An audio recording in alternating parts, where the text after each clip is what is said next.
Hello. What's your name? Jolanta Izabela, Pawlak.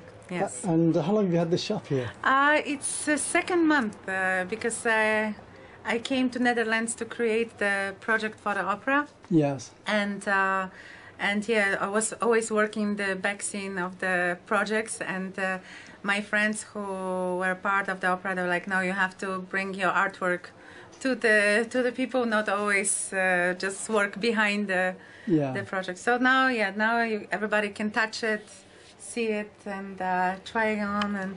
But it's like such a many people cannot understand why I work with so many different mediums. I was going to say, how many different mediums do you work with? Yeah, this is like, my first love is sculpture. Yes. And then after traveling, when I was still a student, after my professor seen my photography, and he said, no, you have to take the second major because it's like the way you see people. So so I'm always behind the camera, not in front. Did you start off shooting on film then? I did on the film, yes. Yeah, with the regular film. And of course, I spent hours in the dark room. Yes. And there was favorite moments. Oh, yeah. There was actually often in my bathroom, so I have to go to my friend's bathroom too, because my bathroom was a dark room. Yeah, so I actually, yes, and this is also developed with the film. Yeah. So this is some my. So when was this piece made? Yeah. And this one, I really wanted to push in Kurosawa a little bit on such a taboo of photographing men, because I live in Caribbean for 11 years. Yes. And I've seen images of women used and abused with advertising shoes nude, and the body of human being became such a. So I really wanted to show the beauty of different color men too. So I asked a black guy from Curaçao, Dutch guy, and Latin guy. Yes. And then I wanted to show we're all the same, but yeah, I treat this their body maybe a little bit also like a sculptures, because the way I make certain parts disappear and certain parts come to life, and the shadows, and I ask them to write on the walls what they feel in that moment, they create their own space. And these images are actually, I took the guy to the land house in the middle. That's beautiful.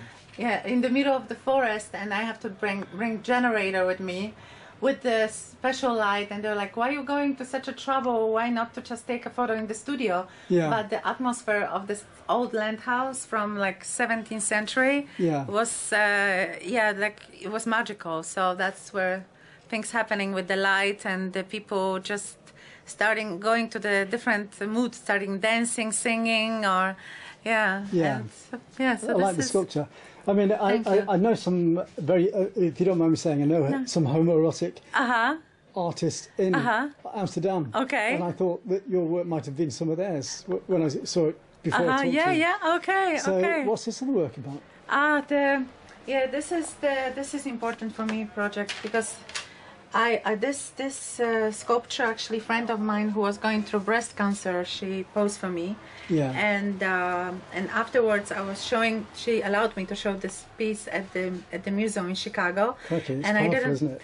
didn't know they had also a competition, and this piece won the first prize. Yes. But what was important for me, that she went out with me to collect the diploma, and she started talking about all the process, and how important it was for her to go, like, to open up in front of the people, because before, like, 2 people in her family knew. Yeah. But so it was like kind of catharsis, Just breaking down the barriers. Yeah.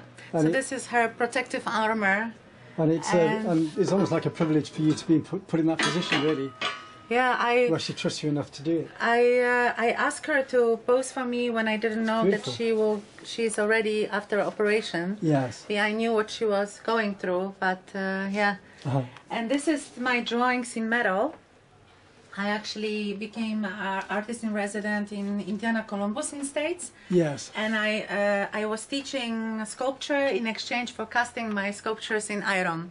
So I spent there some time teaching about 100 people sculpture. Okay. And in exchange I could cast my own work. Yeah. And I was always challenging the guys in the foundry because I wanted to do open mold casting where the fire was coming, and they were like, Jolanta, you're going to put our place. You know, I was like, but this piece was also super special. I'm more religious in my heart than I believe in the same church. Here. Yeah, but I'm not into religious. Yes. It's in my soul. Yes, that's. You know, it's about having respect for life and people. Yes. And yes. you know, you can interpret religion any way you want, or in any other way, and to me, it's wasted energy when you need to be concentrated on being creative. And I believe, you know, like I go to synagogue, I go to the temple in India. Yeah. But I like the energy of the people and the peace and the kind of the state of the meditation and connecting. Well, that's how some people misinterpret it, because you can get that from a Pride festival where everybody's on a high from the euphoria of being one with each other. Yeah. And on the same cause. Yeah. And you can misinterpret that as a form of religion. Yeah, also. So is that piece a part of the work that you talk about? Yeah, this is one of the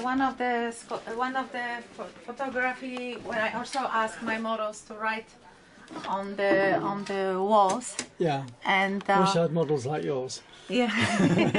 But you know, this really create their own space in the studio. Yes. Because when I ask just random people to pose for me, or some people were coming to my studio and they asked me to be photographed. But this guy, I just fish him out on the street, and he was not very comfortable in the beginning. Yes. But we found the language. Yes. In like creating his own space and after 2 hours of photos that really I got the images, which I think it's one of my the black and white on the. Oh yeah. Yeah. And he was very modest guy, but in the end of the 3 hours shooting, I asked him, okay, I have this metal bed, I love the structure of this bed, and he gave me permission, like just with the knocking his head, because I was like, could I take a photo now? He was like, yes, you can, but it was 3 hours to get to the shot, which was really like, so sometimes it's working like this, but I also my models know that I sometimes take them underwater or take them some places where like they not often feel so comfortable, but there is a reason that because you can get something out of people. Well, they get a sense of adventure that they remember for the rest of their lives. Yes, definitely. Yes. So, where are you from originally? Originally, I was born in Poland, and I started working in sculpture since I was 12 years old. Yeah. And study stage set designing. Then went to Academy of Art to study sculpture. Because of the traveling, I also took the photography like a second major. Then received the scholarship. Went to States, studied metalsmithing and sculpture. And afterwards, thinking that I'm going for a short holidays. To Curacao, and up there 11 years living there. But I actually work first in the Museum of African Art. Yes. And I was setting up exhibition and also starting to with art workshops for other people. Yes. And then open my own gallery there. So pretty long process, but and I didn't know I end up there for so long. But this 11 years. Prepare me to the project, which was like I think project of my life when I created the stage set design and costumes and the photo projections for the opera, which was the first opera in Papiamento. This is the language from Curacao, and there was 450 years of banishment of the slavery, and it was performed here in Amsterdam, and they really gave me freedom to tell the story through people portraits and through photos. And I think if I didn't live in Curacao, I would not be able to do this project. So you also used photography and film or art as a therapy with children, didn't you? Yes, that was in Chicago. Yeah, that had traumatic backgrounds that you found. Yes, I kind of, when you live on the island, there's like it's a little paradise. Of course, there's always price for living in paradise, but yes. But when I left the island, I was not aware what was happening much in the other part of the world. Yeah. And when I was offered to be artist in residence in south side of Chicago, I just took opportunity, and my students were kind of introducing me to the dark part of the city, because they were trying to protect me, because I think they realized how totally green I am about the things happening every day there. And really, I've seen the city through their art. Yeah. And sometimes I have sleep without Problem sleep. sleeping. But because the things they were going through, and you can see it in their drawing or sculpture or even poem. Yeah. But this also opened up my eyes and kind of shake me, because it must be difficult, because surely sometimes you feel as though you want to do something about it, but you can't, because it's probably too dangerous to. There's also, I felt like I'm not psychiatrist. Like I could give them tools to express it, and even if they could not speak, they could not.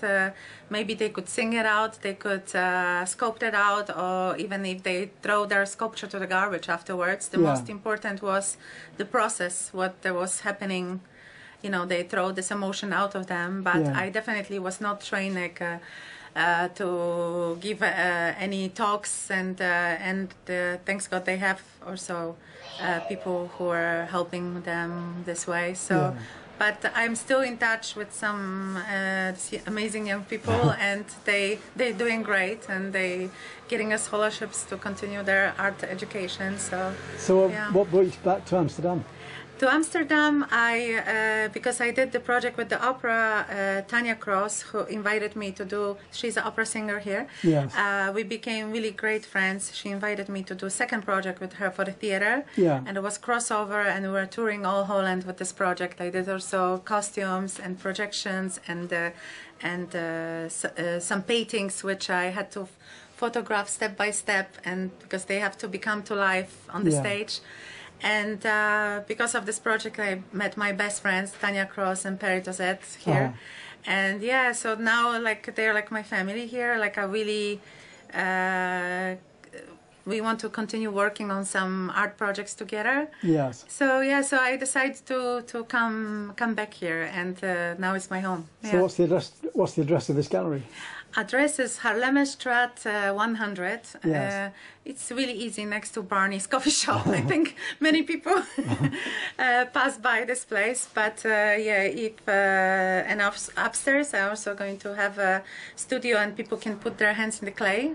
So hands-on experience. Yes, and many people actually asked me if I could do their sculpture in clay here, and they came for the sessions.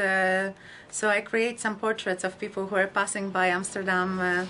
So this is also very special. Yeah. Amsterdam's a very creative city. Everywhere you go, there's art shops and galleries. Yes. I wish I could follow it all, but then I will not be sitting in my studio working. But I really try to pick some interesting events and join, and definitely I'm open for some collaborations with the artists here, because there's some really great work here. And people are. Also, I like that people are open for different media. They not just nobody judge me here when I say I make so many different things. Because there's no barriers. Yes, so I was when I work on the opera project, they were like, what else? Bring it all, bring it all. So there was definitely opportunity to kind of prove that you don't need to be closed in the box. And yes, but. Tremendous. Thanks so very much. Thank you. Really nice to meet you. Visit again. Yes. Fine. What's your Facebook? Yeah, my Facebook, Jolanta Izabela, Jolanta Izabela Pawlak. You see the photo of me sculpting this big sculpture in the profile. but you can, my blog showing all my story up to the years in Curaçao. And you've got stuff on YouTube as well? Yeah, I have on YouTube some movies showing on the process of creating the set, yes, the process of painting on the fabrics, or my photo shoots with Tanya Cross, so it's easy to find with my name. Thank you very much for your time. Thank you. Take care. Thank you.